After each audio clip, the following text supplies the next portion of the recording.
హరే కృష్ణ. నేను మానవ జీవితంలో కొన్ని చేతప్పకై శతకంలోని కొన్ని శ్లోకాలు చెప్తున్నాను. తల్లి గర్భము నుండి ధనము తేలివడో వెళ్ళిపోయిన నాడు వెంటరాదు. లక్షాధిపతి అయిన లవణ మనమే కాని మెరుగు బంగారంబు మింగలేడు. విత్త మర్జన చేసి విర్రవీగుడే కాని కూడబెట్టిన చొమ్ము గుడోగోడు. పొందుగా మెరుగైన భూమిలోన దాచి దాన ధర్మము లేక దాచి దాచి తుదకు దొంగలకి దొరలకవును. తేనె జుంటి గలియవా తిరువరులకు భూషణ వికాస శ్రీధర్మపురి నివాస దుష్ట సంహార నరసింహ దురిత దూరా.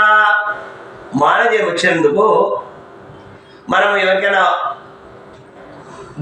గోబ్రాహ్మణ ఇచ్చా అంటారు. గోవులకో బ్రాహ్మణులకో స్వాములకో దాన ధర్మం చేయకపోతే అది లాస్ట్కి వచ్చే వరకు దొంగలకు దొరలకి అని.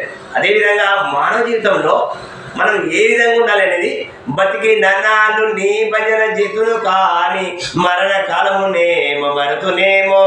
ఆవేళ యమదూతల ఆగ్రహముగా వచ్చి ప్రాణములు పెకిలించి పట్టునప్పుడు కపవాదములు భ్రమ చేత కప్పబడుచు నా జీవతో నిన్ను నేను నారాయణ అని పిలుతునో పిలువలేను. నేటికి చేసేదని నామ భజన. చాలా మంది ఏమనుకుంటే మానవ జీవితంలో 84 లక్షల జీవరాశుల్లో మానవ జీవితం ఎందుకు గొప్పది అంటే, మానవుడు నేను చెప్తున్నా మీరు వింటున్నారు. అదే ఏ జంతువులు ఏ పక్షులు ఏ కుక్కల్లో తోడలు ఏం మాట్లాడుకోలేవా. కాబట్టి మానవ జన్మ అక్కడ మనం విని మన సిస్టమ్ని మార్చుకొని మన జీవితాన్ని గమ్యం చేసుకొని ఈ మానవ జన్మలో ఈ భక్తి విషయం పాటించడం చాలా ఉత్తమైంది.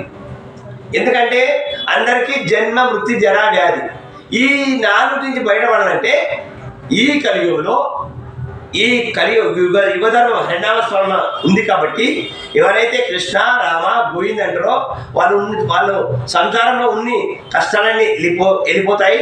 అదేవిధంగా వాళ్ళ వైకుంఠ ప్రాప్తి వస్తాడు శాస్త్రం చెప్తుంది. భగవంతుడు చెప్తాడు, అర్జునుడు చెప్తాడు,